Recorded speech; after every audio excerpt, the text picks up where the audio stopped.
Hai, saya Hana, peserta Latsar CPNS Kota Ambon. Hari ini saya akan memberikan pengalaman belajar saya dalam agenda 2, yaitu tentang nilai-nilai ASN berakhlak. Di agenda 2 ini, kita menggunakan dua metode pembelajaran, yaitu sinkronus dan asinkronus. Yang pertama, pengalaman belajar sinkronus.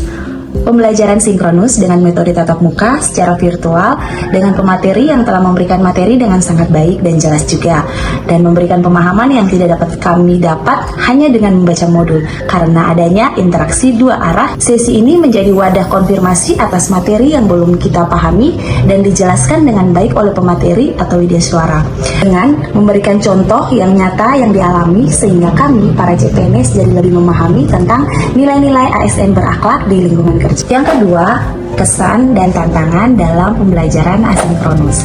Pembelajaran asinkronus ini adalah pembelajaran mandiri yang memberikan waktu yang sangat fleksibel, namun punya tantangan tersendiri, terutama dalam pekerjaan tugas.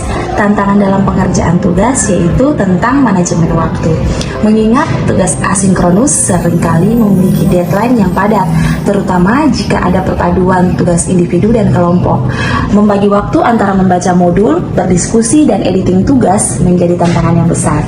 Yang ketiga, hal yang menarik dalam agenda 2. Agenda 2, implementasi nilai-nilai dasar, seringkali menjadi agenda yang paling berkesan karena menyentuh ranah refleksi diri dan pembentukan karakter. Hal yang paling menarik yaitu diantara lain internalisasi nilai core value berakhlak. Kita tidak hanya menghafal singkatan, berorientasi pelayanan, akuntabel, kompeten, harmonis, loyal, adaptif, dan kolaboratif, tetapi ditantang untuk membedah dan merefleksikan bagaimana nilai-nilai tersebut diterapkan dalam dilema etika sehari-hari di instansi. Kemudian yang kedua, analisis kasus nyata. Tugas-tugas di agenda 2 biasanya meminta kita menganalisis kasus-kasus yang sedang terjadi dan melihat pelanggaran-pelanggaran nilai berakhlak apa saja yang dilakukan dan juga dampak yang terjadi dari kasus tersebut, sehingga bisa membuka mata kita mengenai pentingnya menerapkan nilai-nilai berakhlak dalam melaksanakan pekerjaan kita.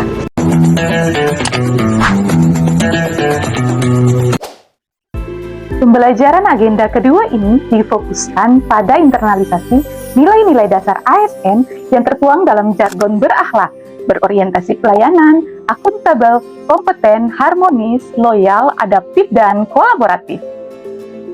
Kesan pembelajaran. Selama mengikuti pelatihan secara daring, memberikan pengalaman yang fleksibel namun tetap intens. Meskipun dilakukan secara virtual, metode penyampaian yang interaktif melalui diskusi kelompok dan studi kasus membuat materi yang teoritis menjadi lebih membumi dan relevan dengan realita di instansi tempat saya bekerja.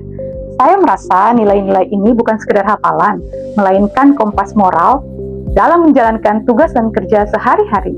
Tantangan yang dihadapi selama proses pembelajaran daring adalah yang pertama, stabilitas koneksi. Yang kedua, manajemen fokus. Menjaga konsentrasi penuh di depan layar dalam durasi yang cukup panjang menuntut disiplin diri yang tinggi agar tidak terdistraksi oleh pekerjaan rutin di meja kerja. Yang ketiga, interaksi virtual. Kurangnya interaksi tatap muka langsung terkadang membuat proses pendalaman materi menjadi sedikit lebih kaku dibandingkan dengan diskusi secara fisik. Hal yang paling menarik dari sesi ini adalah sesi studi kasus. Kami diminta untuk membedah skenario nyata di lapangan dan menganalisis nilai berakhlak, mana yang paling dominan diterapkan atau justru dilanggar. Diskusi dengan rekan kerja dari berbagai instansi membuka wawasan saya bahwa di setiap unit kerja memiliki tantangan yang berbeda dalam mengimplementasi nilai-nilai berakhlak ini.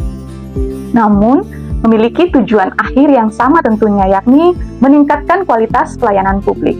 Selain itu, penggunaan platform kolaborasi digital selama pembelajaran sinkronus ini justru menjadi praktik langsung dari nilai adaptif dan kolaboratif itu sendiri. Latihan ini menyadarkan saya bahwa menjadi ASN bukan tentang menyelesaikan tugas dan kewajiban administratif, tetapi tentang bagaimana setiap tindakan kita mencerminkan nilai berakhlak untuk melayani bangsa dengan sepenuh hati.